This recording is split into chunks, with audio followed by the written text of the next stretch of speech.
ఆంధ్రప్రదేశ్ అభ్యుదయ సంఘం ఆధ్వర్యంలో 2 రోజుల పాటు దాశరథి శత జయంతి ఉత్సవాలను నిర్వహించుకుంటున్నాం. వాస్తవానికి ఈ సభ, ఈ సదస్సు ఈరోజు జరుగుతుందా లేదా అని చెప్పి కొంచెం ఆందోళనకు గురయ్యాం. దానికి ప్రకృతి కారణం. మొన్నటిదాకా కోస్తా ఆంధ్రప్రదేశ్లో వర్షం విలయతాండవం చేసింది.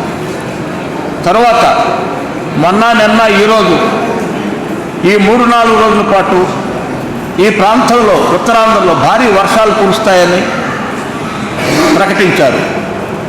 అయినా ఈరోజు కొంచెం నెమ్మదించటం, మేము ప్రతి నిమిషం మా క్షేత్రపాల్ రెడ్డికి, మా అప్పలరాజు కార్యకర్తలు, వాళ్ళిద్దరు ప్రధాన కార్యకర్తలు, వాళ్ళిద్దరికీ ఫోన్ల ద్వారా విషయాలు చెబుతూ తెలుసుకుంటూ వచ్చాం.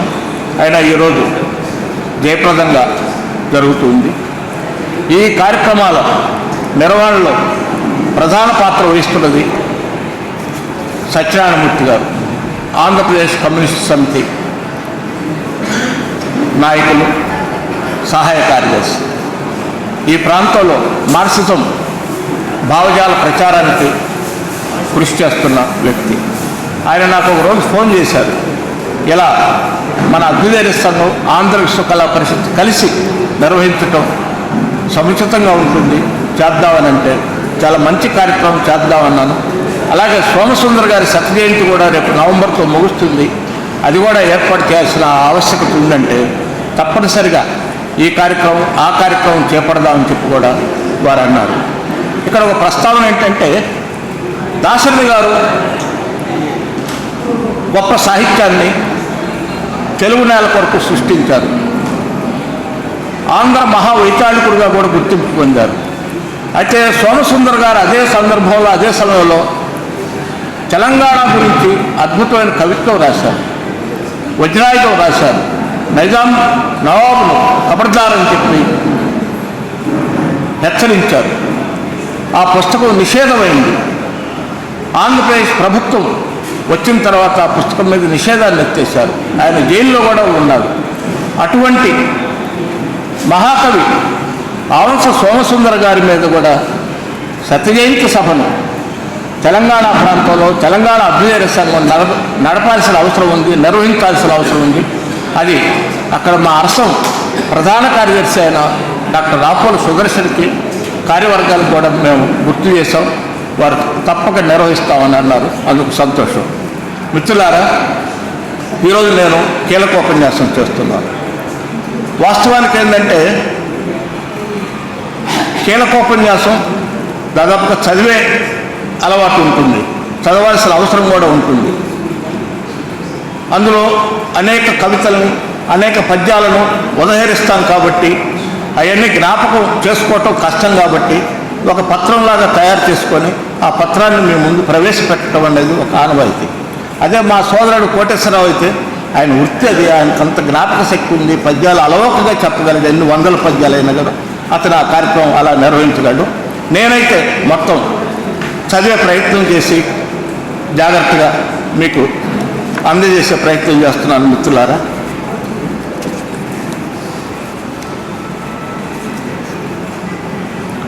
నేను దాశరథి కృష్ణమాచార్యను తొలిసారిగా చూసింది, విన్నది హైదరాబాదులో అభ్యుదయ రచయితల సంఘం 7వ రాష్ట్ర మహాసభల్లో 14 ఫిబ్రవరి 1976. ఆ మహాసభలను ప్రారంభిస్తూ వారు ఆనాడు మహోపన్యాసం చేశారు. అభ్యుదయ సాహిత్యోద్యమ ఆవశ్యకతను, అందుకు అరసం చేయవలసిన కృషిని చక్కగా వివరించారు. విన్నవారు మరచిపోలేని సందేశాత్మక ప్రసంగం అది. అభ్యుదయ సాహిత్యోద్యమంలో చిరకాలం ఎనలేని కృషి చేసిన దాశరథి కృష్ణమాచార్య శత జయంతి ఉత్సవాలు ఈరోజు రేపు ఆంధ్ర విశ్వకళా పరిషత్ తెలుగు శాఖ, అభ్యుదయ రచయిత సంఘం సంయుక్తంగా విశాఖలో నిర్వహిస్తుండటం నాకెంతో సంతోషాన్ని కలిగిస్తుంది. అభ్యుదయ సాహిత్యోద్యమంలో, అభ్యుదయ రచయిత సంఘంలో వారి వారసుడైన నన్ను కీలకోపన్యాసం చేయమనటాన్ని గౌరవంగా భావిస్తున్నాను. నిర్వాహకులకు ధన్యవాదాలు తెలియజేస్తున్నాం. ఈ సందర్భంలో కవిత్వ తత్వ విచారం ద్వారా తెలుగు సాహిత్యంలో విమర్శ ప్రక్రియకి ఆద్యులైన ఈ విశ్వవిద్యాలయ వ్యవస్థాపకు ఉపకులపతి కట్టమంచి రామలింగారెడ్డి గారికి శ్రద్ధాంజలి ఘటిస్తున్నాం. దాశరథి 1925 జూలై 22న ఖమ్మం జిల్లా గూడూరు గ్రామంలో జన్మించారు. 5 నవంబర్ 1987 మృతి చెందారు. వారు పుట్టి 100 ఏళ్ళు, మరణించి 37 సంవత్సరాలు పూర్తవుతున్నాయి. వారు జీవించిన 62 సంవత్సరాలలో 51 సంవత్సరాలు సాహిత్య కృషిని కొనసాగించారు. 11 ఏళ్లకే పద్యరచన ప్రారంభించిన వారు 12 ఏళ్లప్పుడే 1937లో 21 పద్యాలు రచించారు. ఆ తర్వాత 31 రచనలు చేశారు.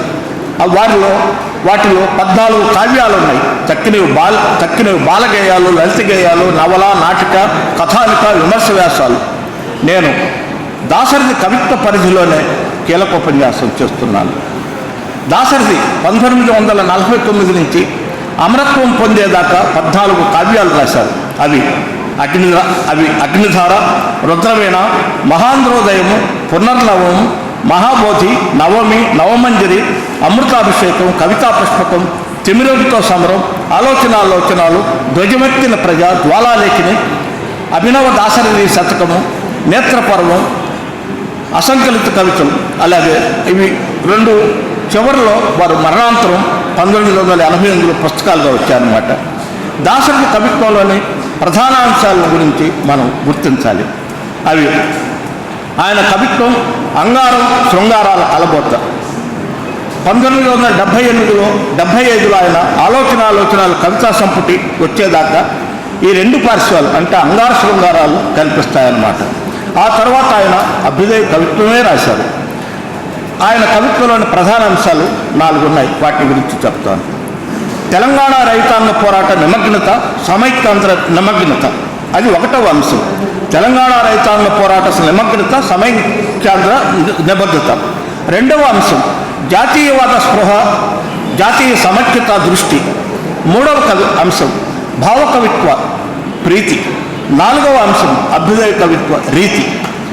ఈ 4 అంశాలు ప్రధానంగా గుర్తించాలి.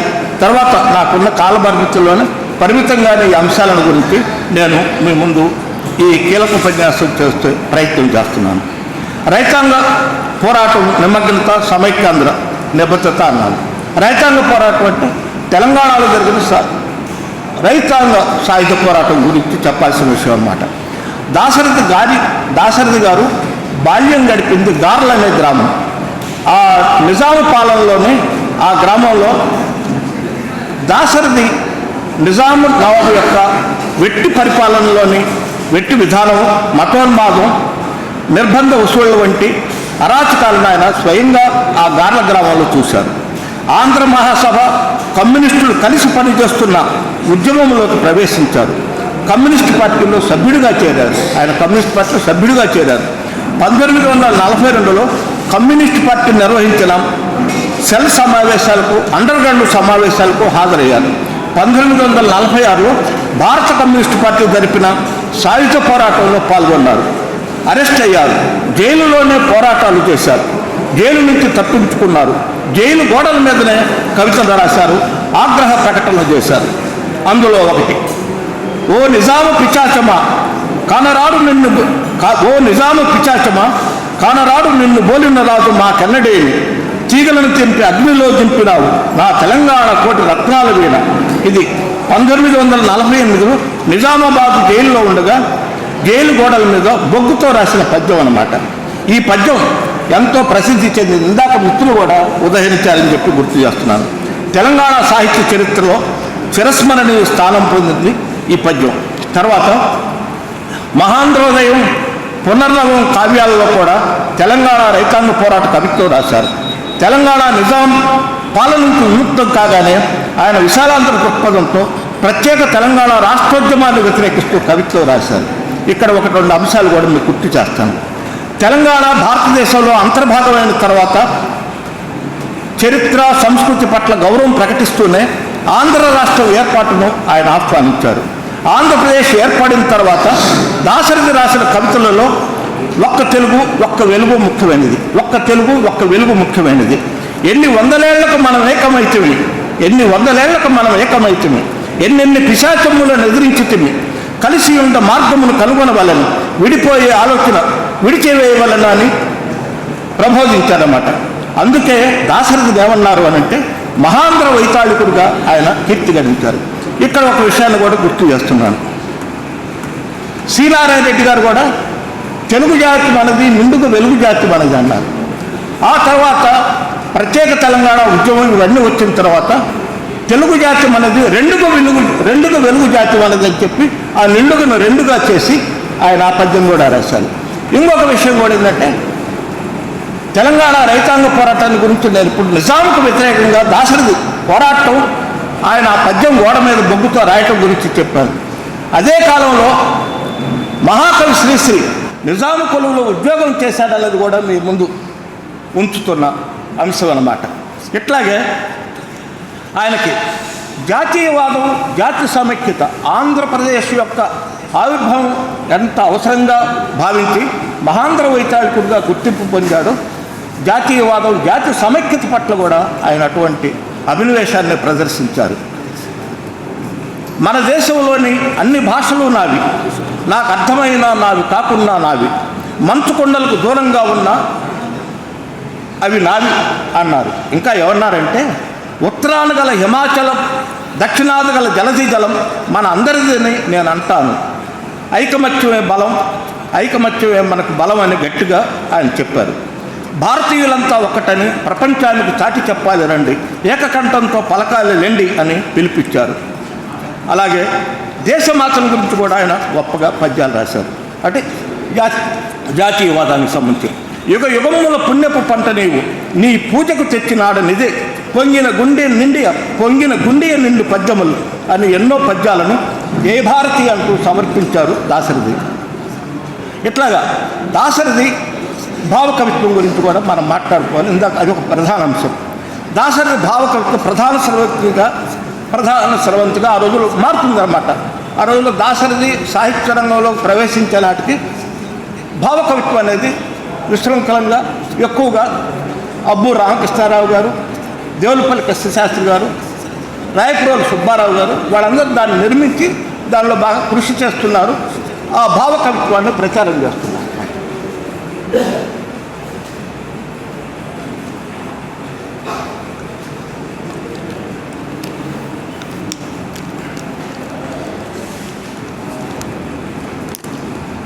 ఆయన భావకవిత్వానికి సంబంధించిన కొన్ని ఉదాహరణలు ఇస్తాను. నీవు వెచ్చని చెయ్యనైనావు నాకు, నేను నీకు ఘాటైన పానీయమైతే. నీవు వెచ్చని చెయ్యవైనావు నాకు, నేను నీకు ఘాటైన పానీయమైతిని. అన్నమైతిని, నేను నీకు అమృతమైతిని. నీవు నాకు బుభుక్ష సహిష్ణువునకు. ఇలా పూలలో జ్వాలలు రేపిన కవి దాశరథి. ఆయన ఈ మాటలు ఎక్కడి అంటే పూలలో జ్వాలలు అనే కవిత అనమాట. ఆ పద ప్రయోగం పూలలో జ్వాలలు అనే మాటను తీసుకురావటం ఆయన చాలా గొప్పగా ప్రయోగించారు. అలాగే మాట్లాడని మల్లె మొగ్గ మాదిరిగా నడిచిన నిశ్శబ్దం ఎరుగునట్టి నెమ్మదిగ వలె గడిచిపోగా అంటూ అతుంబితాన్ని మనకు రుచి చూపించారు. ఇక్కడ నాకు ఆశ్చర్యం వేసిందంటే నెమ్మదిగ వలె గడిచిపోగాని ఏమిటి అని ఆలోచిస్తే నెమ్మదిగ వలె గడిచిపోతే స్త్రీమూర్తిలాగా రా అని చెప్పి చాలా అది అచుంబితం అని చెప్పి చాలా లలిత కవిత్వం ఉంది, అందులో భావ కవిత్వం చాలా.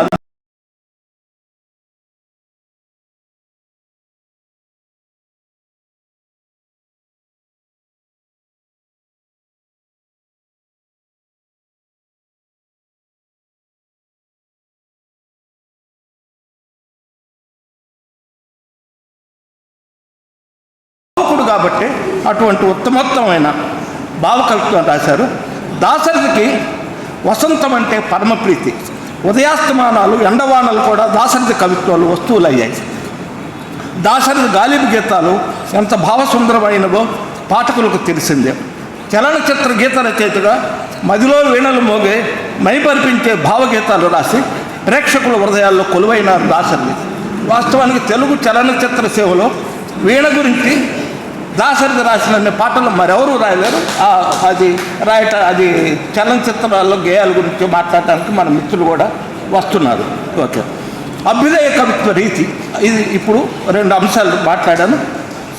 అభ్యుదయ కవిత్వ రీతి దాశరథి కలం పట్టే నాటికి అభ్యుదయ కవిత్వం ప్రారంభ దశలో ఉంది. ఆయన పరిపూర్ణ కవి అయ్యే నాటికి తెలంగాణ సాయుధ సమరం ఉధృతంగా సాగుతున్నది. 1946లో ప్రారంభమైంది తెలంగాణ సాయుధ సమరం. తెలంగాణ పోరాటం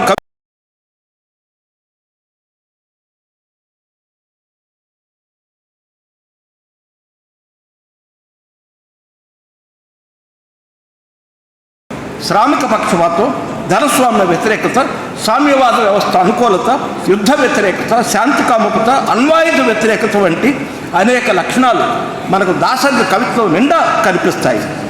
అగ్నిధారలోని అనంత సంగ్రామం కవిత దాశరథి వర్గ దృక్పథానికి, చరిత్ర పట్ల వారికి ఉన్న విమర్శనా దృష్టికి ఒక గొప్ప నిదర్శనం. అనాదిగా సాగుతుంది అనంత సంగ్రామం, అనాథుడికి ఆగర్భ శ్రీనాథుడికి మధ్య. సేద్యం చేసే రైతుకు భూమి లేదు, పుట్టర్ లేదు, రైతుల రక్తం తాగే జమీందారులకు ఎస్టేట్లు అని చెప్పి ఆయన సమాజంలో ఉన్న ధనిక భేద వర్గాలను, దోపిడీ వర్గాన్ని, దోపిడీ గురయ్యే వర్గాల్ని ఆయన ఎత్తు చూపారు. ఈ దోపిడీ వ్యవస్థకు పరిష్కారం తిరుగుబాటేనని ఆ రోజుల్లో దాశరథి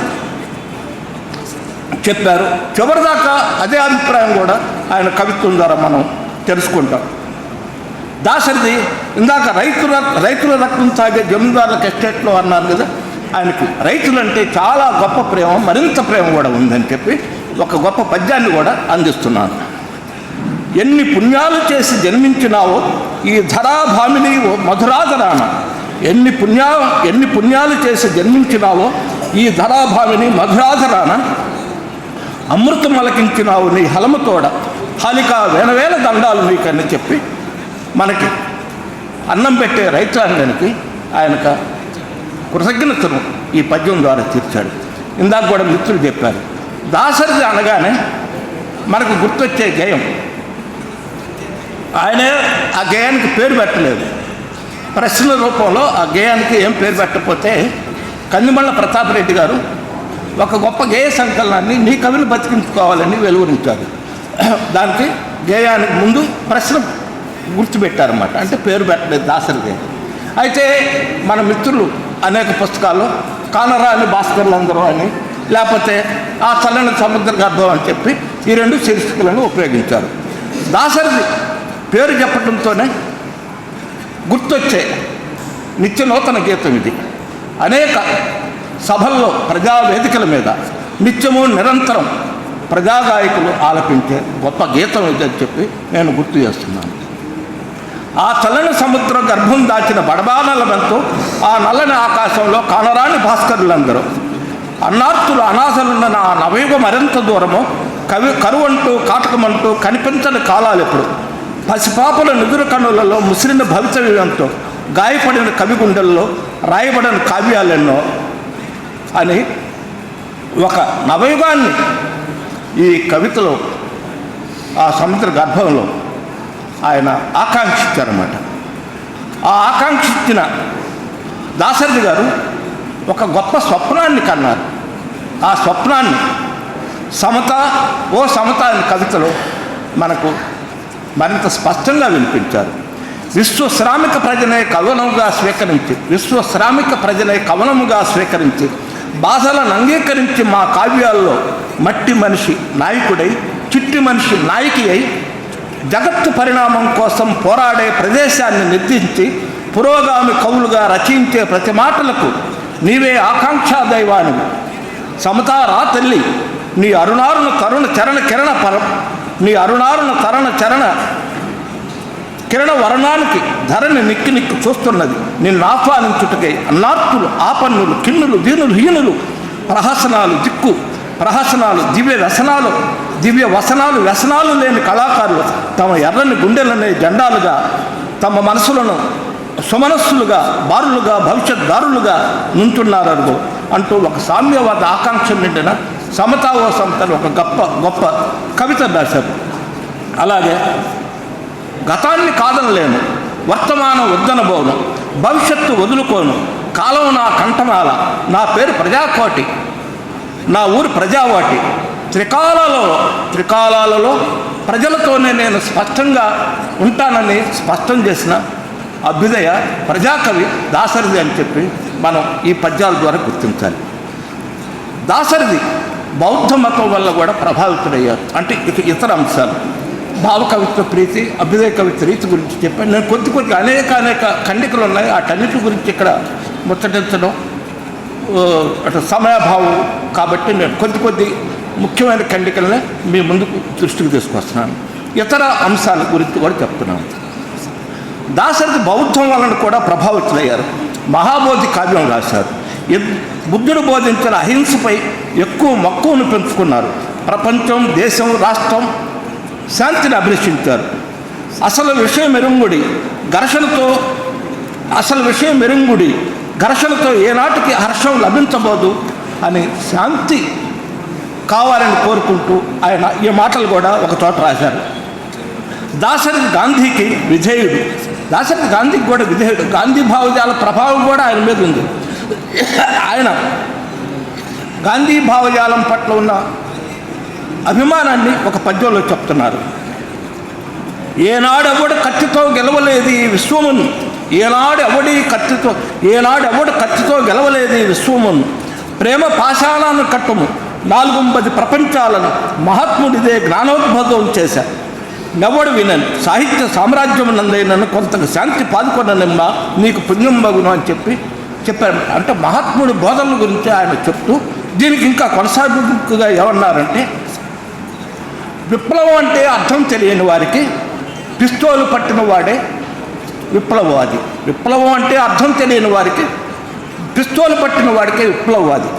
విప్లవం అంటే అర్థం తెలిసిన వాడికి పిస్తోలుకు గురైన వాడే విప్లవవాది అని చెప్పి అన్నామట. నిజానికి పిస్తోలుకు గురైన వాడు గాంధీ మహాత్ముడు. అది దృష్టిలో పెట్టుకొని విప్లవం అంటే అర్థం తెలిసిన వారికి పిస్తోలుకు గురైన వాడే విప్లవవాది అని చెప్పి దాశరథి గారు గాంధీనే ఒక విప్లవవాదిగా చెప్పారన్నమాట. ఈ గాంధీని గురించి ఇంకా ఆయనకు ఆరాధన భావం ఎక్కువ. అందుకనే క్షమామూర్తి అనే ఒక కవితను కూడా గాంధీ గారి గురించి ఆయన రాశారు. అలాగే ఆలోచనలు అనే పుస్తకంలో కూడా కలం ద్వారా మార్పును తేవచ్చుననే ఉద్దేశం కలిగి ఆయన ఏం చెప్తున్నారంటే, కలం అంటేనేగా బలం, కలం లేనిది బలం లేదు అని కూడా ఒక సందర్భంలో అన్నారు. అంటే ఆయుధం అక్కర్లేదు అనేది దాశరథి గారు చివరి నమ్మకాల్లో ఒకటి. అందుకనే దాశరథి గారు నక్సలిజాన్ని తీవ్రంగా వ్యతిరేకించిన వ్యక్తి కూడా ఆయన. నక్సలిజం అహింసల గురించి కూడా ఆయన చెప్తూ తీవ్రంగా వ్యతిరేకించి చివరికి ఆయన ఏమంటారంటే, అన్ని వాదాలు పోయి మానవతావాదం ఒక్కటే చాలని కూడా ఆయన ఒక చోట స్పష్టంగా చెప్పారు. దాశరథి ఇక్కడ ఒక అభిప్రాయం చెప్తున్నాను. దాశరథి కవితా పుష్పకం ఎన్ని సంప్రదాయాలనైనా ఇముడ్చుకోగలదు, ఎన్ని కొత్తదనాలనైనా నిలుపుకోగలదని ఆరుద్ర వెలుబుచ్చిన అభిప్రాయంతో దాశరథి కవిత్వం చదివిన వారు ఏకీభవిస్తారు. దాశరథి ఇంద్రధనుసులు అంటువారు అన్న త్రిపురనేని గోపీచంద్ విశ్లేషణ కూడా వాస్తవం. అంటే ఆయనలో అనేక భావజాలాలు ఉన్నాయన్నమాట. అది కమ్యూనిస్టు భావజాలం, మానవతావాద భావజాలం, బుద్ధుడి భావజాలం, శాంతికి సంబంధించిన ఆలోచన విధానం, ఇన్ని ఉండబట్టే ఆయనది ఇంద్రధనుసులు. అంటే ఇంద్రధనుసులో సప్తవర్ణాలు ఉంటాయని తెలుసు. అలాగే ఆరుద్ర కూడా ఎన్నైనా మించుకోగలదు ఆయన కవిత్వం అని చెప్పారన్నమాట. అది విషయం అన్నమాట. అట్లాగే అభ్యుదయ కవులు, ఇక ముగింపులోకి వస్తున్నాను. అభ్యుదయ కవులది విమర్శనాత్మక దృష్టి. సామాజిక పరిణామాలను అభ్యుదయ కవులు యథాతథంగా ఆమోదించరు, విమర్శనాత్మకంగా చూస్తారు. అభ్యుదయ కవి దాశరథిలో ఈ విమర్శనాత్మక దృష్టి ఎక్కువగా కనిపిస్తుంది. దాశరథికి స్వాతంత్రం అంటే మహాగౌరవం, కానీ స్వాతంత్రాంతర భారతదేశ పరిణామాల పట్ల ఆయనకు అసంతృప్తి ఉంది. వాటిని ఆయన దాచుకోకుండా అనేక కవితలలో ప్రకటించారు కూడా. ఏ కవికైనా ఒక సామాజిక స్వప్నం ఉంటుంది. దాశరథికి ఒక కళ ఉంది, అది సామ్యవాదం, సోషలిజం. రానున్నది ఏది నిజం, అది ఒకటే సోషలిజం అని 1950 నాటి రుద్రవేణలోనే ఆయన ప్రకటించారని చెప్పి గుర్తు చేస్తున్నాను. దాశరథి కోరుకున్న సామ్యవాదం ఆయన మరణాంతరం సంక్షోభంలో పడిపోయింది ప్రపంచవ్యాప్తంగా. అయినా ప్రపంచ విముక్తికి సామ్యవాదం జవాబు అన్నది సందేహం లేని నిజం అని చెప్పి మనమంతా అభ్యుదయ సాహితీవేత్తలుగా, అభ్యుదయ ఉద్యమాల్లో పాల్గొంటున్న వారిగా ప్రపంచ విముక్తికి సామ్యవాదమే సరైన జవాబు అని చెప్పి మనమందరం విశ్వసిస్తాం. దాశరథి కోరుకున్న ప్రజాస్వామ్యం ఇవాళ వికృత రూపం ధరించింది. ఆయన ఆశించిన కుల మత రహిత లౌకికవాదం ఇవాళ పాలకుల చేత కుహనా లౌకికవాదం అని చెప్పి నిందింపబడుతున్నది. ఇప్పుడు మనం చెప్పే వాదాన్ని వాళ్ళు కుహనా లౌకికవాదం అని చెప్తున్నారన్నమాట పాలక పక్షాలు, రాజకీయ పక్షాలు. ఇది ఒక ప్రమాదకరమైన అంశంలో మనం ఉన్నామని చెప్పి కూడా గుర్తు చేస్తున్నాను. భారతరత్న డాక్టర్ బిఆర్ అంబేద్కర్ జీవిత చరమదశలో దాశరథి మహాబోధి భారతరత్న డాక్టర్ బిఆర్ అంబేద్కర్ జీవిత చరమదశలో దాశరథి తన మహాబోధి కావ్యాన్ని రాశారు. ఆ బౌద్ధం ఇవాళ అత్యుత్తమ ఉద్యమాల నేపథ్యంలో దేశవ్యాప్తంగా పునరుజ్జీవం పొందుతుందన్నది కూడా ఒక అంశంగా మనం భావించాలి, గుర్తుంచుకోవాలి.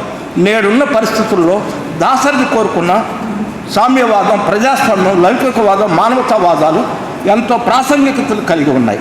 వారి కవిత్వంతోనే నా కీలకోపన్యాసం ముగిస్తాను. పదండి ఆగామి పదమ్ముల పాడండి అందాల పదమ్ముల, పదండి ఆగామి పదమ్ముల పాడండి అందాల పదమ్ముల, ఎత్తండి కాంతి పతాకాలు వత్తండి శాంతి బాకాలు, వశస్సు క్రిమీర కవాటం తోస్తూ ఒక్క మాట చూచిందటు, తమస్సు పాషాణ కిరీటం చూస్తూ ఒక్క పరుగు తీసిందటు. కళాప్రపూర్ణ దాశరథి పలికిన ఈ కవితా చరణాలను మనవి చేసుకుంటూ నేడు అలంకున్న తిమిరంతో సమరం చేద్దాం, కాంతి పతాకాలు ఎగరుద్దాం. ఇదే వారికి మనం అర్పించే నిజమైన నివాళి. జోహార్ మహాకవి దాశరథి కృష్ణమాచార్య. అందరికీ ధన్యవాదాలు, సెలవు తీసుకున్నాను.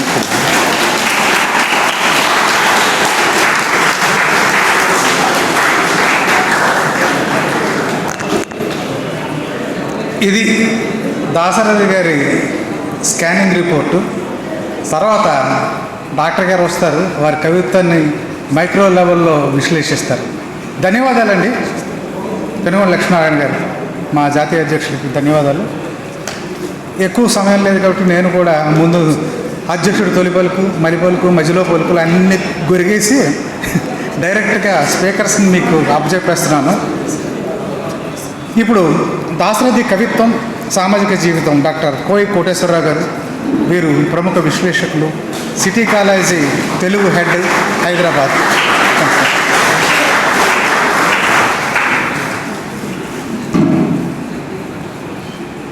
అందరికీ నమస్కారం, జై భీములు. ఈనాటి సభాధ్యక్షులు అప్పలరాజు గారు ఇప్పటి వరకు కీలకోపన్యాసం చేసి దాశరథి కవిత, ఉద్యమ, సాహిత్య జీవన ప్రస్థానాన్ని సముచితంగా విశ్లేషించిన మా అన్నగారు పెనుగొండ లక్ష్మీనారాయణ గారు. ముందు చాలామంది పెద్దలున్నారు, అందరికీ నా నమస్కారం. సమయం లేదు మిత్రమా అన్నట్టుగానే ఉంది, అయినా నా సమయం నేను తీసుకుంటాను. సామాజిక జీవితం, దాశరథి కవిత్వము, సామాజిక జీవితము. ఏంటి సామాజిక జీవితం? మనకి ఆధునిక సాహిత్యంలోనే సామాజిక జీవితం, ప్రాచీన సాహిత్యంలో లేదా అంటే తప్పనిసరిగా తల్లి రక్తం బిడ్డలో ప్రవహించినంత సహజంగా, మట్టి తత్వం పరిమళించినంత సహజంగా సాహిత్యంలో సామాజిక జీవనం అనివార్యంగా ప్రతిఫలిస్తుంది. అలా ప్రతిఫలించని సాహిత్యం అది గ్రంథాలయాల్లో నిద్రపోతుంది. సామాజిక జీవితాన్ని ప్రతిఫలించే సాహిత్యం ప్రజల నాలుకల మీద జీవిస్తుంది. అలా దాశరథి సాహిత్యం ప్రజల నాలుకల మీద జీవిస్తుంది. గాథా సప్తసతిలో చాలామంది విద్యార్థులు ప్రాచీన సాహిత్యంలో ఏముంది అనే ప్రశ్న వేస్తున్నారు. గాథా సప్తసతిలో ఒక దృశ్యం ఉంది. ఒక తల్లి అప్పుడే బిడ్డను ప్రసవిస్తుంది. పూరి గుడిసెలో ఆ తల్లి ఉంటుంది. పూరి గుడిసె వర్షం పడుతూ ఉంటుంది. పూరి గుడిసెలోంచి బిడ్డ మీద వర్షం పడుతూ ఉంది ధారాపాతంగా. ఆ వర్షం చుక్కలు తన బిడ్డ మీద పడకూడదు అని ఆ తల్లి బిడ్డను కౌగిలించుకుంది. బిడ్డ మీద ఇలా ఒక రకంగా కౌగిలించుకొని పడుకొని ఉంది. కవి అంటాడు, ఆ పిచ్చి తల్లి వర్షపు చినుకులు తన బిడ్డ మీద పడకుండా కాపాడానని మురిసిపోతుంది. కానీ ఆ తల్లి కన్నీటి వర్షానికి ఆ బిడ్డ తడిసిపోయాడని ఆ పిచ్చి తల్లికి తెలియదు అని గాథా సప్తశతిలో ఉంది. ప్రాచీన సాహిత్యం వర్ణ ధర్మ సంరక్షణ కేంద్రంగా సాగిన ఒక భావధార ప్రాచీన సాహిత్యంలో సామాజిక స్పృహతో ఉంది. విద్యార్థులు ప్రాచీన సాహిత్యంలో ఏముంది అని అనుకోకుండా దాన్ని కూడా చదవాల్సిన అవసరం ఉంది అని సందర్భంగా తెలియజేస్తున్నారు. అలాగే శివకవులు కాయమే కైలాసము అంటే దేవుడంటే శ్రమని ఆధ్యాత్మీకరించారు శివకవులు. చాలా గొప్ప ప్రజాస్వామ్యబద్ధమైన సాహిత్యాన్ని వాగ్దానం చేశారు. మతం కులం విషయంలో ప్రజాస్వామికంగా ఉన్నారు, కానీ మతం విషయంలో ఉన్మాదులుగా శివకవులు కూడా ఉన్నారు. కొంత తర్వాత పోతులూరి వీరబ్రహ్మం, తర్వాత వేమన ఏ కులమని నన్ను వివరం అడిగితే ఏమని చెప్పుదు లోకులకు పలుగాకులకు దుష్టులకు దుర్మార్గులకు అని పెద్ద నిలువెత్తు ప్రశ్న వేశాడు పోతులూరి వీరబ్రహ్మం. అలాగే వేమన గురించి మనం ప్రత్యేకంగా చెప్పనవసరం లేదు. అలా సామాజిక జీవితం ప్రాచీన సాహిత్యంలో కూడా రేఖామాత్రంగా ప్రాయికంగా ఉంది, అధ్యయనం చేయాలి. ఆధ్యాత్మిక దృక్పథంతో రాసిన అంతర్గతంగా సామాజిక జీవితాన్ని స్పృశించాల్సిందే కవి, లేకపోతే కవి కాడు. గురజాడ దగ్గరకు వచ్చేసరికి ఆయన అప్పటి వరకు పురాణాలు, దైవ లీలలు, రాజుల లీలలు, పురాణాల దైవాల భార్యలు, వీళ్ళ గొడవతో కవిత్వం అంతా ఉంది. ఇదే నా వస్తువు. అసలు మన చుట్టూ చాలా సమస్యలు ఉన్నాయి. మన చుట్టూ ఉన్న జీవితంలో అనేక సామాజిక సమస్యలు ఉంటే దానికి భిన్నంగా ఎందుకు పురాణాల దగ్గరకు, దేవుళ్ళ దగ్గరకు, రాజుల దగ్గరకు వెళ్ళాలని గురజాడ ప్రశ్నించాడు. ఆధునికత, ఆ ప్రశ్నతో ఆధునికత ప్రారంభమైంది. సామాజిక జీవితం చాలా గొప్ప చారిత్రాత్మక మలుపు తిప్పాడు గురజాడ తెలుగు సాహిత్యాన్ని. తర్వాత అభ్యుదయ సాహిత్యం తెలుగు సాహిత్య దశను మార్చింది. ఆ అరసం కమ్యూనిస్టు మేనిఫెస్టో ప్రణాళికతో, కమ్యూనిస్టు భావజాల ప్రభావంతో, జాతీయోద్యమంలో గాంధీ ప్రభావం ఉంది. తర్వాత అదే సమాంతరంగా కమ్యూనిస్టు ప్రణాళిక నేపథ్యంతో అరసం తెలుగు సాహిత్యాన్ని కష్టజీవి, కార్మికులు, రైతులు, ప్రజలు వీళ్ళ కేంద్రంగానే సాహిత్యం రాయాలి అని అభ్యుదయ సాహిత్య ఉద్యమం, శ్రీశ్రీ, ఆవంశ సోమసుందరు, మిగతా రచయితలు అసలు కవులు ఏ దిక్కుగా చూపు సారించాలనో చెప్పారు. అక్కడ ప్రారంభమైంది. పొలాలనన్నీ హలాల దున్ని ఇలా తలంలో హేమం పిండగ జగానికంతా సౌఖ్యం నిండక బలం దరిత్రికి బలికావించే కర్షక వీరుల కాయం నిండా కాలువ కట్టే ఘర్మజలానికి ఖరీదు కట్టే షరాబు లేడోయ్ అన్నాడు శ్రీశ్రీ. చాలా గొప్ప మాట. శ్రమ బిందువుని తీసుకొచ్చి సాహిత్య మేనిఫెస్టో చేశాడు శ్రీశ్రీ. తర్వాత విప్లవ సాహిత్యం వచ్చింది. ఇది సాహిత్యం ప్రజల కోసమే, ప్రజా విముక్తి కోసమే అని మార్క్స్, లెనిన్, మావో భావజాలంతో విప్లవ సాహిత్యం వచ్చింది. దాని వివరాల్లోకి మనందరికీ తెలియదు, సమయం లేదు. విప్లవ సాహిత్యం వచ్చిన తర్వాత విప్లవ కవులు ప్రజల కోసం సాహిత్యం అంటే అసలు ప్రజలెవరు అనే ప్రశ్న వచ్చింది 80వ దశకంలో. హంగ్రీ 30s తెలుగు సాహిత్యంలో ఎంత ప్రాధాన్యత కలిగినతో యాంగ్రీ 80s 80వ దశకం కూడా తెలుగు సాహిత్యంలో అధిక ప్రాధాన్యత కలిగినది. యాంగ్రీ 80s ఈ అస్తిత్వ ఉద్యమాలు అసలు ప్రజలంటే ఎవరు పెద్ద ప్రశ్న. తెలుగు సాహిత్యం బిత్తరపోయేలాంటి ప్రశ్న వేశారు. ప్రజలంటే స్త్రీలు, సగం భాగంలో స్త్రీలు, సగం శ్రమలో స్త్రీలు, ఆకాశంలో స్త్రీలు. ప్రజలంటే మేము అని స్త్రీవాద సాహిత్యం వచ్చింది. ప్రజలంటే అసలు శ్రామికులంటే ఎవరు ప్రశ్న. శ్రామికులంటే మేము, దళితులము, అణగారిన వర్గాలు, వీళ్ళు శ్రామికులు, వీళ్ళ విముక్తి కేంద్రంగా సాహిత్యం రావాలి. దళిత ఉద్యమం వచ్చింది. దళితుల్లో మళ్ళీ దళితులు, అణగారిన వర్గాలు, మాదిగలు, డక్కలి, చిందు ఇలా సాహిత్యం సూక్ష్మ వర్గీకరణకు లోనైంది. ఎప్పుడైతే సాహిత్యం జీవితపు సన్నని సందుల్లో అణగారిన వర్గాల్లో ఆఖరి మెట్టు మీద ఉన్న సామాన్య మానవుడి జీవితాన్ని తడుముతుందో అది గొప్ప సాహిత్యంగా విద్యార్థులు భావించారు. యా సాహిత్యానికి ఎన్ని జ్ఞానపీఠ అవార్డులు వచ్చినాయి? ఎన్ని కేంద్ర సాహిత్య అకాడమీ అవార్డులు వచ్చాయి సాహిత్యానికి? This is not the criteria to evaluate the literature. ఆ సాహిత్యం అణగారిన వర్గాల ప్రజల జీవితాన్ని ఏ మేరకు తడిమిందో దాని కేంద్రంగానే సాహిత్యాన్ని మూల్యాంకనం చేయవలసిన అవసరం ఉంది. ఇది పరిణామక్రమం, సామాజిక జీవితం యొక్క పరిణామక్రమం. విద్యార్థులు ఉన్నారు, పెద్దలందరికీ తెలుసు. అక్కడి నుంచి దాశరథి దగ్గరకు వస్తే అన్నగారు చాలా అనేక విషయాలు చెప్పారు దాశరథి గురించి. ఆయన వైష్ణవ బ్రాహ్మణ కుటుంబంలో పుట్టాడు. తండ్రి నిష్ఠాగరిష్ఠుడైన బ్రాహ్మణుడు. మడిగట్టుకున్నప్పుడు సంస్కృతంలోనే మాట్లాడాలి, తెలుగు మాట్లాడకూడదు, అది క్రైమ్ ఆ రోజుల్లో. అలాంటి శుద్ధ సంప్రదాయ నిష్ఠాగరిష్ట బ్రాహ్మణ కుటుంబంలో పుట్టినటువంటి ఒక వ్యక్తి, ఒక దాశరథి కృష్ణమాచార్యులు డీక్లాసిఫై అయ్యాడు, డీకాస్టిఫై అయ్యాడు. కులమతాల సుడిగుండంలో ఎంతకాలం ఈ దేశం బతుకుతుంది అనే ప్రశ్న వేశాడు దాశరథి. అందుకు దాశరథి గొప్ప కవి, మహాకవి. ఆయన ఖమ్మంలో చదువుకున్నాడు. కేశవాచార్య అనే ఒక ఆర్య సమాజ కార్యకర్త ప్రభావం బాగా ఉంది. ఆయన శ్లోకాలు, వైదిక సాహిత్యం చదివాడు. ఆ చదివే పద్ధతి బాగా ఇష్టం. కాబట్టి ఆర్య సమాజ నేపథ్యంలోంచి కేశవాచార్య గురువు దగ్గర నుంచి ఆయన ప్రయాణం మొదలైంది. ఖమ్మంలోనే జకీ సాబ్ అనేటువంటి ఒక ముస్లిం ఉపాధ్యాయుడు ఉన్నాడు. ఆయన ఇక్బాల్ కవితల్ని దాశరథికి పరిచయం చేశాడు. నూనూగు మీసాల నూతన ప్రాయంలో ఇక్బాల్ కవిత్వం దాశరథి ఎప్పుడు వినలా. ఏమన్నాడు ఇక్బాల్? ఏ పొలంలో రైతుకు తిండి దొరకదో ఆ పొలాన్ని తగలబెట్టాలి అన్నాడు ఇక్బాల్. ఏ పొలంలో? కాబట్టి ఆ ఇక్బాల్ ప్రభావము, కేశవాచార్య ఆర్య సమాజ ప్రభావము, ఆంధ్ర మహాసభ ప్రభావము, తెలంగాణ సాయుధ పోరాట ఉద్యమ ప్రభావము, ఒకవైపు అప్పటికే అభ్యుదయ సాహిత్యం శ్రీశ్రీ రచనలు వచ్చున్నాయి.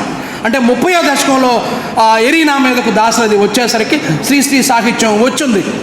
కాబట్టి అటు ఆంధ్ర మహాసభ సామాజిక ఉద్యమం కావచ్చు, హైదరాబాద్ విముక్తి పోరాటం కావచ్చు, తెలంగాణ సాయుధ పోరాటం కావచ్చు, అభ్యుదయ సాహిత్య ఉద్యమ సాహిత్యం కావచ్చు, ఈ చతుర్ముఖీన సామాజిక సాహిత్య వాతావరణంలోంచి దాశరథి ముందుకొచ్చాడు. అందుకనే దాశరథిలో ఏ కవిలో కనబడినటువంటి గొప్ప సామాజిక దార్శనిక దృష్టి దాశరథిలో కనబడుతుంది. అప్పటికే జాషువా కవిత్వం కూడా మనకి వచ్చింది. వ్యక్తిగతంగా కూడా ఆయనంత మానవతామూర్తి. అంటే సాహిత్యంలో ఏమి రాశాడో జీవితంలో దాన్ని పాటించాడు దాశరథి. నిబద్ధతగా ఉన్నాడు. ఆస్థాన పదవుల కోసం ఆరాటపడితే పడవచ్చు, అది నేను ఆ జోలికి వెళ్ళను. రిక్షాలో కవి సమ్మేళనానికి వెళుతున్నాడు దాశరథి. మహాకవులు ఎలా ఉంటారో చూడండి.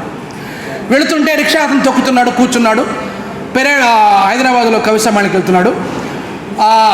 రిక్షా తొక్కే అతను, సార్ ఆప్కా షాయరే, మీరు కవ్యా అని అడిగాడు.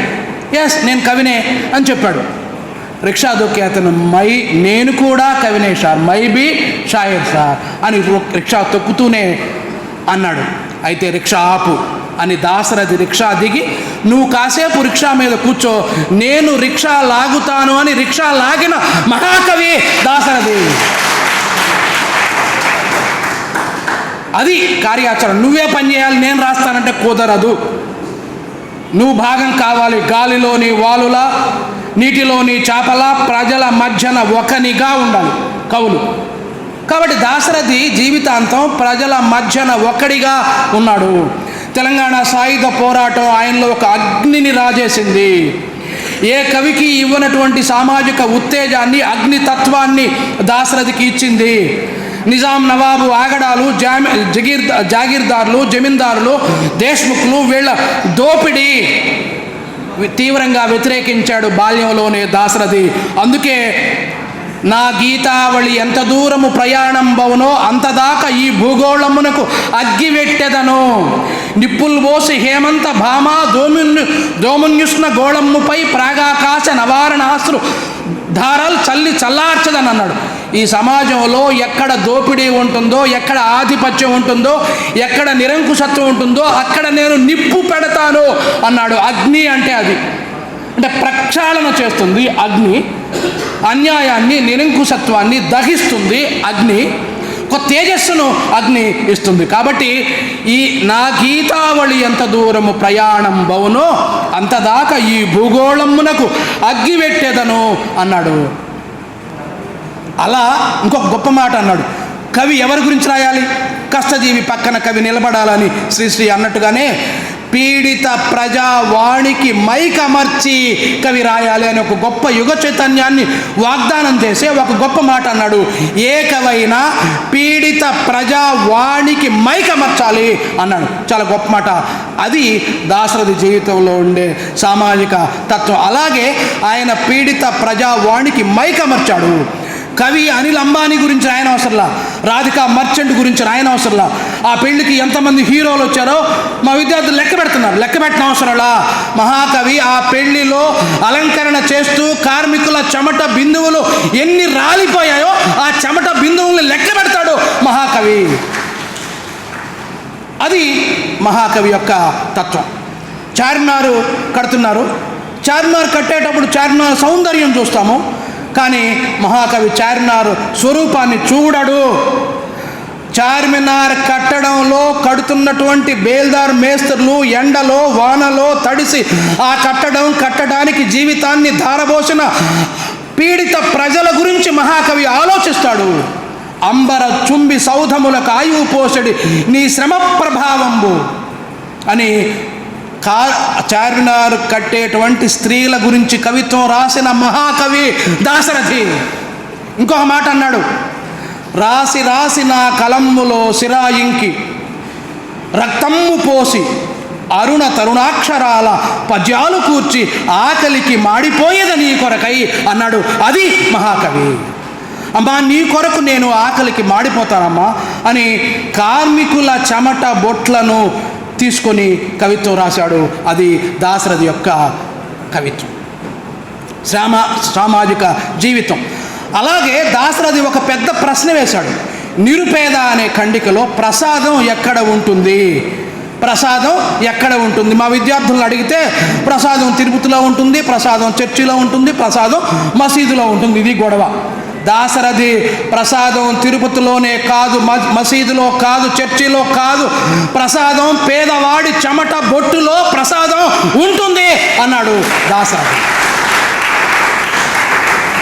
ఎందుకు ఆ రకమైన ఆ పేదరికమైనటువంటి ఆ వర్గాల వైపు చూశాడు అంటే ఆయన ఉద్యమ కవి కాబట్టి. ఇందాక నేను చెప్పాను, చాలామంది కవులు ఉద్యమ చైతన్యాన్ని అద్భుతంగా రగిలించారు. చాలా సామాజిక ఉద్యమాలు ఉన్నాయి. సంఘ సంస్కరణ ఉద్యమం వరకు, విశాఖ ఉక్కు ఉద్యమం వరకు చాలామంది రాశారు. కానీ ఆ ఉద్యమంలో పాల్గొని కవిత్వం రాయాలి కవి. నేను ఒక చిన్న మాట చెప్తా. నేను డిగ్రీ స్టూడెంట్గా ఉన్నప్పుడు ఆకాశవాణి రేడియో స్టేషన్కి వెళ్ళి నేను కవితలు చదవాలి, 75 రూపాయలు ఇస్తారు. పొన్నూరు సంస్కృత కళాశాలలో చదువుకుంటున్నా. ప్లీజ్ సార్ నాకు కవిత, ఉషశ్రీ ఉన్నాడు అక్కడ, బహుశా 87, 89 తెలియదు ఆయన ఉషశ్రీ అని. రేడియోలో వింటాం వాయిస్ అంతా. కవి చదవమన్నాడు. మీరందరూ కదలండి, ఫైట్ చేయండి, పోరాడండి, ఉద్యమించండి, ఇలా ఆవేశంగా కవి చదివా. దాశరథి ఒకే మాట అన్నాడు, మీరందరూ పోరాడండి, ఉద్యమించండి, పురోగమించండి, బాగానే ఉంది, నువ్వు గాడిదలు కాస్తావా, నువ్వేం చేస్తావు అన్నాడు ఉషశ్రీ నన్ను ఉద్దేశించి ఆ మాట. అంటే కవి భాగం కావాలి. పోరాడదాం, దిద్దుదాన్ని, కవి దిద్దు, పోరాడదాం మార్చా, కదులుదాం మార్చా. అది అంటే కవి కూడా సెకండ్ పర్సన్ కాదు, కవి కూడా సంలీనత ఉండాలి, నిబద్ధత, నిమగ్నత అనే పదాలు వచ్చినాయి.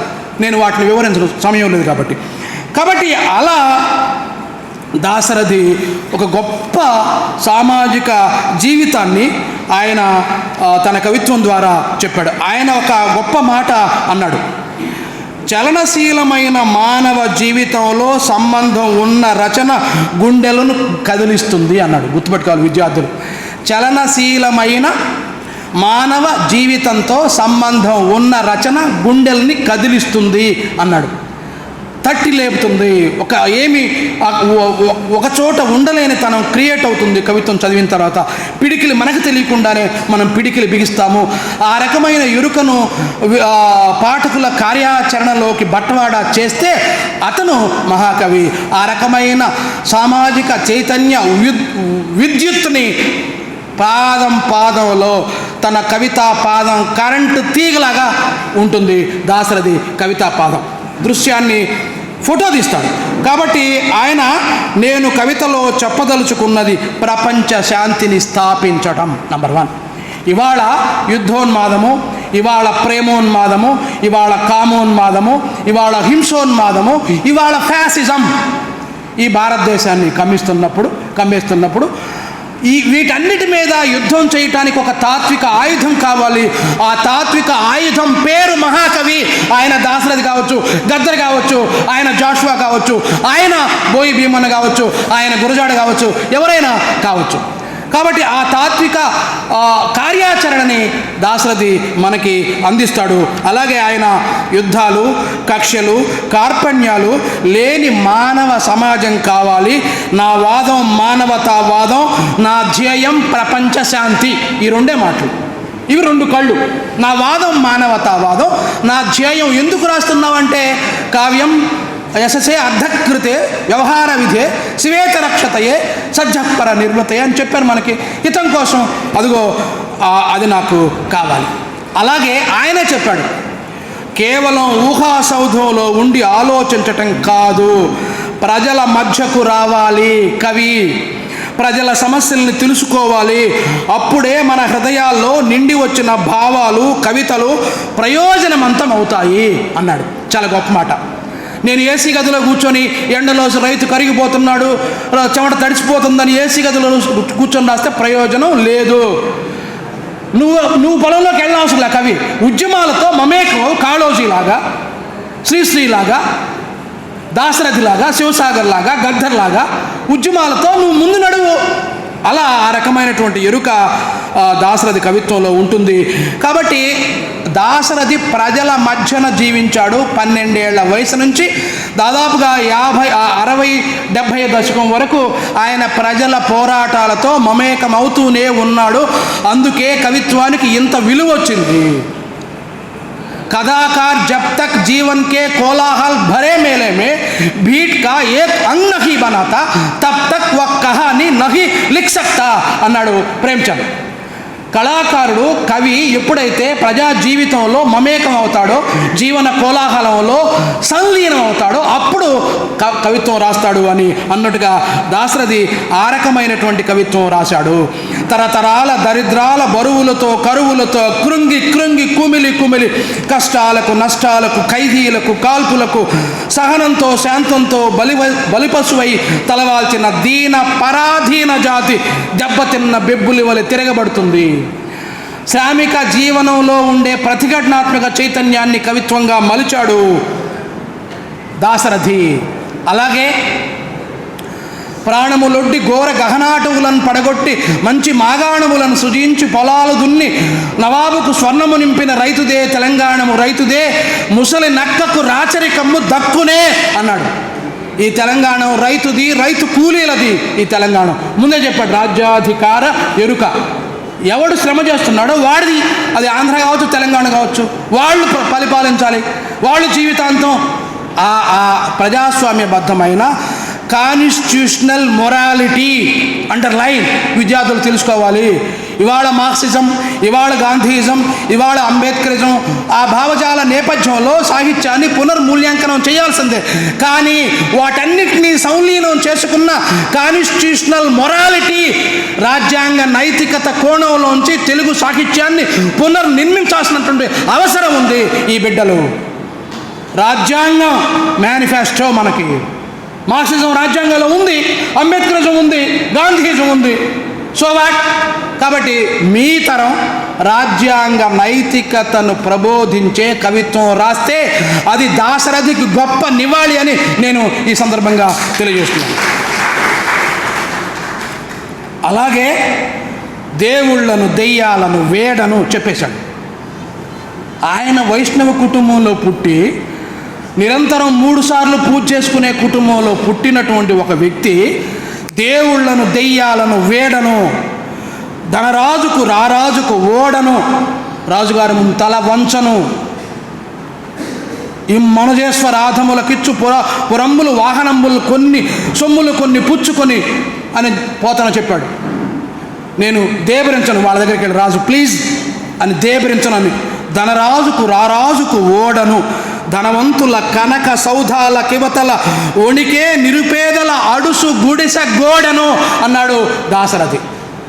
చూడండి, కన్ను ఇటు ఉంది, ధనవంతుల వైపు లేదు. ధనవంతుల కనక సౌధాల పక్కన ఉన్న నిరుపేదల అడుసు గుడిస గోడను అన్నాడు. అది శబ్ద యుక్తి ఉంది, అర్ధ వ్యక్తి ఉంది ఆయన వాక్యంలో. శబ్దయుక్తి అర్ధవ్యక్తి మమేకమైతే అది గొప్ప వాక్యం, అది గొప్ప కవిత్వం. దాశరథిలో ఆ రకమైన కవి కనపడుతూ ఉంటాడు. అలాగే ఆయన చూడండి, ఒక పిక్చర్ ఎటువైపు చూడాలి, ఒక దృశ్యాన్ని ఒక కెమెరాలో మనకు చూపించినట్టుగా దృశ్యాన్ని మనకు దాశరథి చూపిస్తాడు. చింతల తోపులో కురియు చినుకులకు, షాట్ నెంబర్ 1. చింతల తోపు, వర్షం పడుతూ ఉంది. మీకు అర్థమవుతుంది కవిత్వం, మీకు అర్థమవుతుంది. కవి పాఠక విధేయుడిగా ఉండాలి. ఆధునిక కవి పాఠక విధేయంగా కవి ఉండాలి. ఆధునిక కవి అలంకార శాస్త్రం కూడా అదే చెప్పింది. చింతల తోపులో కురియు చినుకులకు తడిముద్ద అయిన బాలింత ఒడిన్ శయనించు పసిరగ్గల మొగ్గవోని బిడ్డకున్ బొంతలు లేవు కప్పుటకు.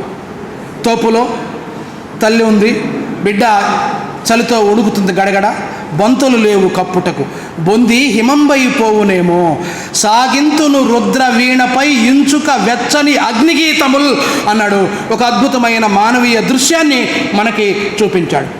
అలా కవి ధనవంతుల పక్కన నిలబడలేదు, లేమి పక్కన నిలబడ్డాడు, కలిమి పక్కన నిలబడలేదు కవి. ఇవాళ ఎవరికి ఏది అవసరమో అది ఉండదు. ఒక అడిగోపుల వెంకటరత్నం అనే కవి ఉన్నాడు, ఈ మధ్య కాలం చేశాడు. 2 దృశ్యాలు చూపించాడు. అదుగో అక్కడ ఒంటి నిండా బట్ట కరువై వంగిపోతుంది శోకంతో ఓ అమ్మ, షాట్ నెంబర్ 1. ఒక తల్లికి కట్టుకోవడానికి బట్ట లేదు, చినిగిపోయి ఉన్నాయి, బయటికి రాలేకపోతుంది, అక్కడే ఉంది. అదుగో అక్కడ ఒంటి నిండా బట్ట కరువై వంగిపోతుంది కృంగిపోతుంది శోకంతో అమ్మ. ఇదిగో ఇక్కడ ఒంటి నిండా బట్ట బరువై వంగిపోతుంది షోకేష్లో బొమ్మ. షోకేష్లో బొమ్మకి, చందనాభాస్ బొమ్మకి చీర కట్టారు, పట్టు చీర, వంగిపోతుంది. ఆ తల్లికి బట్ట లేదు. ఇదిగో ఈ ప్రశ్న అభ్యుదయ సాహిత్య ఎరుకతో, అరసం ఎరుకతో దాశరథి ముందుకు తీసుకొచ్చాడు. అరసం ప్రభావం మీద దాశరథి ప్రత్యేకంగా, అరసం ప్రభావం ఏ మేరకు దాశరథి మీద ఉంది అని మనం పరిశీలించాల్సిన అవసరం ఉంది. ఆయనలో భావకవిత ఛాయలు కూడా ఉన్నాయి, తెలంగాణ అది ఉంది. కేవలం అరసం, అంతకుముందు కవుల ప్రభావం కూడా మనం ఆలోచించాల్సినటువంటి అవసరము ఉంది. అలాగే ఆయన నవ్య సంప్రదాయ కవులు చాలామంది ఉన్నారు మనకి, వాళ్ళ గొడవంతా వేరు. ఆయన నా కులమెద్దియో ఎరుగా, నా మతమెయ్యదియో ఎరుగా, లేళ్లది రాళ్లది ఏ కులంబో ఆ కులంబు మదీయము అన్నాడు. చాలా గొప్ప మాట ఆ రోజుల్లో. జాషువా ప్రభావం కూడా, జాషువా కంటే చిన్నవాడు 20 ఏళ్ళు, జాషువాకు మంచి మిత్రుడు, అన్నదమ్ముల్లాగా కలిసి ఉన్నారు, ఇద్దరు కలిసి బయట వెళ్ళేవాళ్ళు. అలా ఆ రకమైన ఆదృత పద్యశిల్పంలో దాశరథిలో మనకు కనబడతా ఉంటుంది. అందుకనే లేళ్లది రాళ్లది ఏ కులమో ఆ కులము మదీయము అని చెప్పాడు. అలాగే ఒక నీగ్రో పట్టభద్రుడు, మిసిసిపి యూనివర్సిటీలో కవికి అంతర్జాతీయ దృష్టి కూడా ఉండాలి. స్థానీయత ఎంత అవసరమో అంతర్జాతీయ దృష్టి కూడా అంతే అవసరం. స్థానీయత, అంతర్జాతీయ దృష్టి, దేశీయత, ఇవి 2 కవికి ఉండాలి. కాబట్టి మిసిసిపి యూనివర్సిటీలో నీగ్రోలు బానిసలు, ఇక్కడ అంటరాని వాళ్ళలాగా నీగ్రోలు బానిసలు. ఆ నీగ్రోల నుంచి ఒకతను చదువుకొని ఒక నీగ్రో విద్యార్థి తొలి పట్టా పుచ్చుకున్నాడు. ఒక నీగ్రో మిసిసిపి యూనివర్సిటీలో నీగ్రోలు కూడా చదవగలరు అని ఒక అద్భుతమైన ఆత్మగౌరవ దృశ్యం ఆయన ఆకర్షించింది. ఆ మెరిడత్ అనే ఆ నీగ్రో పట్టభద్రుడి గురించి ఆ రోజుల్లోనూ నీలి రవ్వ అనే కవిత రాసినటువంటి ఆ స్పృహ కలిగినటువంటి గొప్ప కవి దాశరథి. నీలి కేక అని ఇప్పుడు అంటున్నాం మనం, పద్మారావు గారు నీలి రాజ్యము, ఇప్పుడు ఆ దళిత ఉద్యమం వచ్చిన తర్వాత ఆ నీలి అనే పదం వాడుతున్నాం. కానీ 63లోనే నీలి రవ్వ అని కవిత రాసిన గొప్ప కవి దాశరథి. ఇవాళ నలుపు, ఇవాళ దళిత ఉద్యమం నలుపే సింబల్. మల్లెలైనా వెన్నెలైనా తెలుపంటే మాకు కడుపులో తిప్పినట్లుంటుంది అని రాశాడు ప్రసాదమూర్తి. అది తాత్వికత. తెలుపంటే తెలుపు కాదు. ఇక్కడ నలుపులో నుంచే నవనాగరికత ఉద్భవిస్తుంది, నలుపులోంచి వెలుతురు వికసిస్తుంది అని రాశాడు దాశరథి. చూడండి, జ్ఞాన నయనంబులవాడు నల్లనివాడు, పద్మ నయనంబులవాడు, కృపారసమ్మును పై జల్లెడివాడు అని పోతన రాస్తే దాన్ని నీగ్రోకి అన్వయించాడు దాశరథి. గొప్ప దార్శనిక దృష్టి ఉన్నటువంటి కవి. జ్ఞాన నయనమ్ములు వాడు, వాడు జ్ఞానం వచ్చు నల్లని వాడికి, అణగారిన వర్గాల వాడికి, పొట్ట పొడిస్తే ఆకలి పేగులు తప్ప అక్షరం ముక్క రాని కులాల నుంచి వచ్చిన వాళ్ళు ఇవాళ తెలుగు శాఖల అధ్యక్షులు ఎవరంటే దళిత బహుజన వర్గాల వారే. అది మహాకవి స్ఫూర్తి. ఇవాళ 2 రాష్ట్రాల్లో తెలుగు శాఖ అధ్యక్షులు ఎవరున్నారు? వీళ్ళే. అది ఎలా ఆ స్ఫూర్తి ఎవరు అందించారు? ఒక దాశరథి, ఒక శ్రీశ్రీ, ఒక జాషువా అందించారు. కాబట్టి అలా జ్ఞాన నయనంబుల వాడు, మనస్సు లోపల తెల్లని వాడు, హింసను వధించినవాడు, తెల్లని విషమ్మును విరిగైనవాడు, తెల్లని విషానికి విరుగువాడు ఆ నీగ్రో అని ఇవాళ దళిత వాద చైతన్యాన్ని అద్భుతంగా అక్షరబద్ధం చేసినటువంటి కవి దాశరథి. అందుకు నాకు దాశరథి అంటే ఇష్టము. అలా వర్ణాంతర వివాహాల గురించి మాట్లాడాడు, కులాంతర వివాహాల గురించి మాట్లాడాడు. ఒడేరు వర్లకు ఇచ్చిన ఇంటర్వ్యూలో అసలు స్త్రీ ఎప్పుడైతే అభివృద్ధి చెందుతుందో అప్పుడే దేశం అభివృద్ధి చెందుతుంది, మహిళా అభివృద్ధికి దేశాభివృద్ధికి అంతర్గత సంబంధం ఉంది, ఇంటర్లింక్ ఉంది, ఉమెన్ ప్రోగ్రెస్కి స్టేట్ ప్రోగ్రెస్కి అని ఒక సామాజిక శాస్త్రవేత్తలాగా దాశరథి మాట్లాడాడు. స్త్రీ విముక్తిని కోరుకున్నాడు. నాటికల్లో నేను వాటి జోలికి నాటికలు కాబట్టి నేను వెళ్ళను. అలాగే ఈ దేశము బౌద్ధాన్ని వదులుకోవడం న్యాయమా అనే ప్రశ్న వేశాడు. ఈ దేశంలో సాహితీవేత్తల ఆధిపత్య సాహిత్యవేత్తల గుండెలు అదిరేలా బౌద్ధాన్ని ఈ దేశం వదులుకోవటం న్యాయమా అని గురజాడలాగా ప్రశ్నించాడు. కీలకం ఇది. పాల్కురికి సోమనాథుడు లాంటి మోర్ డెమోక్రటిక్ పోయిట్ అని ఇప్పుడు అనుకుంటున్నామో ఆయన, బసవేశ్వరుడు, వాళ్ళందరూ కూడా బౌద్ధము, చారువాకము దుష్పథములో వీటిని నాశనం చేసేదాకా నేను నిద్రపోను అని పాల్కురికి సోమనాథుడు అన్నాడు. దానికి భిన్నంగా బౌద్ధంలో ఉండే ప్రజాస్వామిక విధానం ఈ దేశానికి అవసరం. మార్క్సిజం యొక్క తాత్విక భూమికను అర్థం చేసుకున్నాడు, బౌద్ధం యొక్క తాత్విక భూమికను దాశరథి అర్థం చేసుకున్నాడు. ఆ రకంగా పేద శ్రామిక రైతు కూలీల ఆ జీవితాల వాళ్ళ ఆర్తిని కవిత్వంలో వినిపించాడు. అదే సామాజిక జీవితం. సామాజిక జీవితం అంటే మెజారిటీ ప్రజల ఆర్తిని వినిపించటమే సామాజిక జీవనము. అండర్లైన్. కన్యాశుల్కం వచ్చేటప్పుడు కన్యాశుల్కం గొప్ప నాటకమే. కన్యాశుల్కం వచ్చిన తర్వాత సురవరం ప్రతాపరెడ్డి ఒక ప్రశ్న వేశాడు. ఎంతకాలం బుచ్చమ్మల గురించి, ఎంతకాలం వెంకమ్మల గురించి మాట్లాడతారు, ఈ స్త్రీలు తప్ప శ్రామిక స్త్రీలు మీకు కనబడరా అని సురవరం ప్రతాపరెడ్డి ప్రశ్న వేశాడు. More genuine. తర్వాత కాపు బిడ్డ, కాపు స్త్రీ, తర్వాత దళిత స్త్రీ, బహుజన స్త్రీ, మాదిగ స్త్రీ, దక్కలి స్త్రీ, ఈ రకంగా ఏ మేరకు అట్టడుగు వర్గాల మెట్ల మీద ఉన్న వాళ్ళకి కేంద్రం ఉంటే అది గొప్ప సాహిత్యం. అలా దాశరథి గొప్ప దార్శనిక దృష్టితో, కళాతత్వ దృష్టితో కూడా ఉంది. పద్యం ఏదో ఆయన అలవోకగా పద్యాలు రాయలా, దేశభక్తి కూడా ఉంది. దాశరథి గొప్ప జాతీయోద్యమంలో వచ్చాడు కాబట్టి ఈ దేశాన్ని ప్రేమించాల్సిన అవసరం ఉందని దాశరథి అద్భుతమైన దేశభక్తి కవిత్వం రాశాడు. మేము పొన్నూరులో సంస్కృత కళాశాలలో ఉదయాన్నే లేచి దాశరథి పద్యాలు బట్టేవాళ్ళము. శ్లోకాల్లాగా, గుడిలో శ్లోకాల్లాగా. అందరూ కేయూరాణి నభూషయంతి పురుషం ఆరాన చంద్రోజ్వల అనే బట్టి పడుతుంటే, ఓ జనతా నతాంజలి పుటోజ్వల దివ్య కవోష్ణ రక్తధార జలసిక్త పాద కమలద్వయ శోభి మనోజ్ఞ దేహ రేఖ జయభారతి అని పద్యాలు బట్టి పెట్టాం. దాశరథి పద్యాలు అవి. ఓ జనతా నతాంజలి పుటోజ్వల దివ్య కవోష్ణ రక్తధార జలసిక్త పాద కమలద్వయ శోభి మనోజ్ఞ దేహరేఖ జయభారతి యుగ యుగమ్ముల పుణ్యపు పంట వీవు నీ పూజకు తెచ్చినాడనిదే పొంగిన గుండియ నిండు పద్యముల్ అన్నాడు దాశరథి. భారత మాతను వీరుల త్యాగాల నెత్తురుతో తడిసిన పాదాలు కలిగిన దాన అని వర్ణించడం దాశరథికి మాత్రమే చెల్లు. భారతమాతను వర్ణించే కావ్యాలు, కవితలు, పద్యాలు చాలా ఉన్నాయి. వేదశాస్త్ర పురాణేతిహాసాలకు నిలయమై వేనవేల విజ్ఞాన దీపాల వెలుగువైల భారత మాతను వర్ణించారు. దానికి భిన్నంగా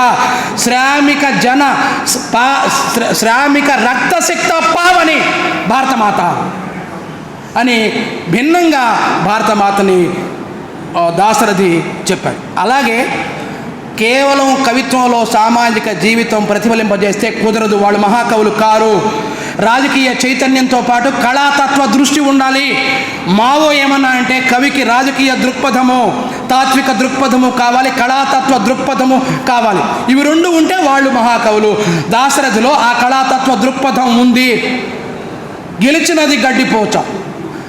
నిజాం రాజు మీద సామాన్య జనం పోరాటం చేసి గెలిచారు. దీన్ని కవికి చెప్పాలి. పద్యమే గెలిచినది గడ్డిపోచ, ముక్కలైపోయి మన్ను కరచను గొడ్డలి, కన్నులోని వేడి అశ్రువు గెలిచను, వాడి కత్తి ఓడిపోయాను. ఇదే పోయము.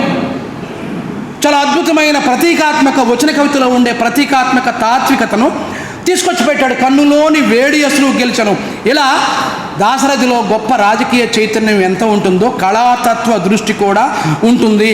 ఆయన ఉర్దూ సాహిత్యం చదువుకున్నాడు. ఆయన ఆంగ్లంలో పీజీ చేశాడు. తెలుగు సాహిత్యం వచ్చు, సంస్కృత సాహిత్యం వచ్చు. ఆంధ్ర కవుల కంటే తెలంగాణ కవులు భాష విషయంలో కొంత మెరుగ్గా ఉంటారు. ఎందుకంటే వాళ్ళకి ఉర్దూ వచ్చు, హిందీ వచ్చు. ఈ ఉర్దూ ఇంపాక్ట్ వేరు.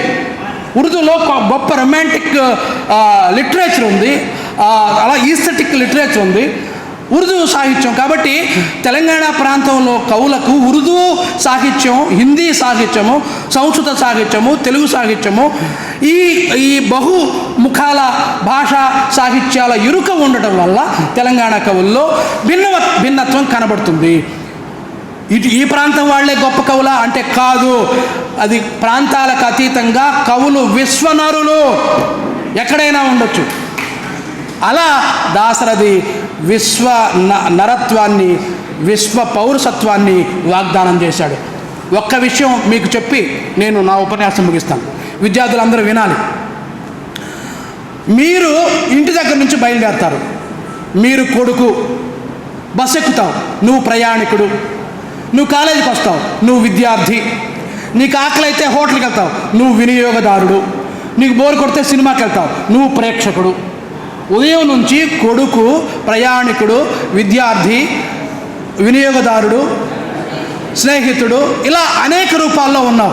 కానీ వీటన్నింటి మధ్యలో దండలో దారంలాగా ఉత్తమ పౌరసత్వ భావన ఉండాలి. ఉత్తమ పౌరుడు ఉండాలి. ఈ దేశంలో లాయర్లు, ఈ దేశంలో వైద్యులు, ఈ దేశంలో విద్యార్థులు, ఎడ్యుకేషనిస్టులు, రాజకీయ నాయకులు వీళ్ళు ఉండాలి. కానీ వీళ్ళందరిలో అంతర్గతంగా దండలో దారంలాగా ఉత్తమ పౌరసత్వ భావన ఉండాలి. ఆ ఉత్తమ పౌరసత్వ భావనను వాగ్దానం చేసే మహాకవి దాశరథి. కాబట్టి ఆ రకమైన ఉదాత్తమైన తన జాతి కోసం జీవితాల్ని ధారబోసేటువంటి ఒక త్యాగశీలత మీకు కావాలంటే, అవరోధాల్ని అధిగమించి జీవితాన్ని గెలిచే తత్వం మీకు కావాలంటే అదే కెరీర్. కెరీర్ అంటే ఎంఏ పిహెచ్డి డిఎస్ చదువు, అది కాదు కెరీర్.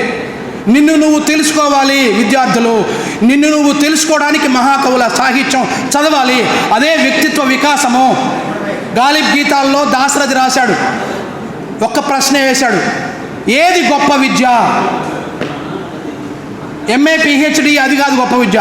ఐప్కా దర్యాప్త్ కర్నా హై ఉనర్ మంది అసద్ నుక్స్ పర్ అప్నే హువా ముత్యలాకా మిల్ హువా అన్నాడు గాలిబ్. దాశరథి స్వీయ లోపము లెరుగుట పెద్ద విద్య, లోపమెరిగిన వాడే పరిపూర్ణుడగు నరుడు అని చెప్పాడు. ఆ రకమైన ఆత్మవిమర్శ కోణంతో విద్యార్థులు ముందుకెళ్తారని, గొప్ప భవిష్యత్తు మీకు ఉండాలని కోరుకుంటూ, అందుకు మహాకవుల కవిత్వాన్ని చదవాలని, మనం పరిపూర్ణ మానవులుగా ఎదగాలంటే, మనం రాజ్యాంగ నైతికతతో తేజోవంతం కావాలంటే దాశరథి కవిత్వం చదవాల్సిన అవసరం ఉందని తెలియజేస్తూ, అలాంటి గొప్ప స్ఫూర్తిని అభ్యుదయ రచయితల సంఘం తెలుగు శాఖ ఒక గొప్ప మహాకవిని స్మరించుకోవడం, టీవీ ముందు కూర్చొని సీరియల్ చూడటం కాకుండా వాడిని పొడుస్తుందా లేదా అది వాడికి కావాలి, అది కాకుండా మహాకవుల సాహిత్యం చదవాలి. అదే వ్యక్తిత్వ వికాసము, అదే రాజ్యాంగ నైతికతని తెలియజేస్తూ, నాకు ఈ అవకాశం ఇచ్చిన మిత్రులు తెలుగు శాఖ ఆచార్యులు మా జర్రా అప్పారావు గారికి, అలాగే అరసం మిత్రులకు, మా మూర్తి గారికి, క్షేత్రపాల్ గారికి, రామారావు గారికి, మా ఒల్లూరు శివప్రసాద్ గారికి అందరికీ మరొకసారి ధన్యవాదాలు తెలియజేస్తూ, నేను పొరపాటున ఆవేశంగా మాట్లాడితే అది నా తప్పుగా భావించండి. నేను పొరపాటున బాగా మాట్లాడానని మీకు అనిపిస్తే అది దాశరథి కవిత్వ ఔన్నత్యంగా గుర్తించండి. Thank you.